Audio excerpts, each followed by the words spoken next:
Usap-usapan ngayon sa social media ang pagkawala ni Boss Pai TV sa kanyang mga vlog. Ilang linggo na siyang hindi nagpapakita sa kanyang YouTube channel. Dahil ilang linggo na siyang hindi nag-upload ng kanyang mga video, mga kaibigan. Sa kanyang YouTube channel, ilang linggo na siyang hindi nag-upload. Sa kanyang FB Reel, hindi na rin siya nag-upload. Sa kanyang mga Facebook account, hindi rin siya nag-upload ng kanyang mga video, mga kaibigan. Kaya pinag-usap-usapan ngayon ng buong bayan, nasa naman talaga si Boss Pai TV. Maging ang kanyang mga subscriber sa kanyang YouTube channel ay talagang naghihintay, nagtatanong, nasa naman ba talaga mga kaibigan si Boss Pai TV. Mga kaibigan, sa mga hindi nakakakilala sa Boss Pai TV, siya po ay pinakasikat na vlogger dito sa Pilipinas. Pilipino po siya, lalaki. Vlogger siya sa Facebook at sa YouTube. Sikat na sikat siya dahil meron siyang subscriber na umaabot ng 220 million katao, mga kaibigan. Mga kaibigan, ang 220 million na subscriber ay talagang napakarami, mga kaibigan. Kung meron ka nitong 220 million subscriber, mga kaibigan, sa YouTube, ay talagang ang sahod mo ay napakalaki at aabot ng sobrang laki. At ang magbibilang nito ay hindi mabibilang dahil malilito sa sobrang laki ng iyong sahod, mga kaibigan.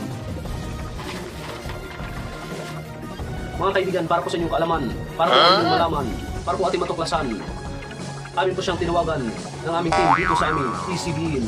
Amin po siyang tinatawagan ito ating naimbitahan dito sa ating istasyon. Subalit hindi po tayong nagtawagan, mga kaibigan, dahil hindi po natin siya makontak dahil wala po tayong number sa kanya, mga kaibigan. Kaya wala po tayong maisip na ibang paraan, mga kaibigan, kundi atin na siyang puntahan sa kanyang tahanan upang atin siyang maimbitahan at ating matanong kung bakit hindi na siya nakakapagod ng mga habang panahon.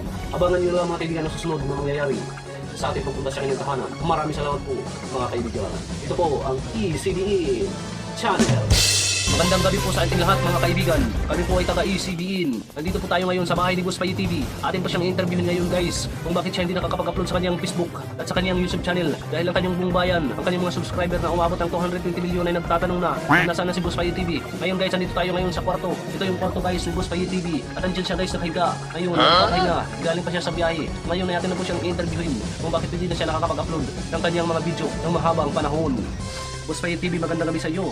Maaari mo ba kaming kwentuhan kung bakit hindi ka nakakapag-upload ng iyong mga video? Boss Pai TV, magandang gabi sa iyo. Bali, ganito kasi yung nangyari yung guys, kaya hindi tayo nakapag-upload ng mahabang panahon kasi ano guys yung cellphone dinala ni Mrs. dun sa Liti, yung ginagamit natin yung cellphone pag vlog.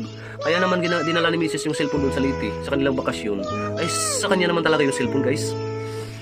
Sa kanya yun, hindi po sa atin. Yes guys, nakikiram lang kasi tayo guys ng cellphone ni Mrs. Kasi yung cellphone ni Mrs. yun yung maganda yung camera. Yung cellphone natin, ano yung camera guys ano lang sira yung camera, yung cellphone natin na nabili lang natin ng 2,000.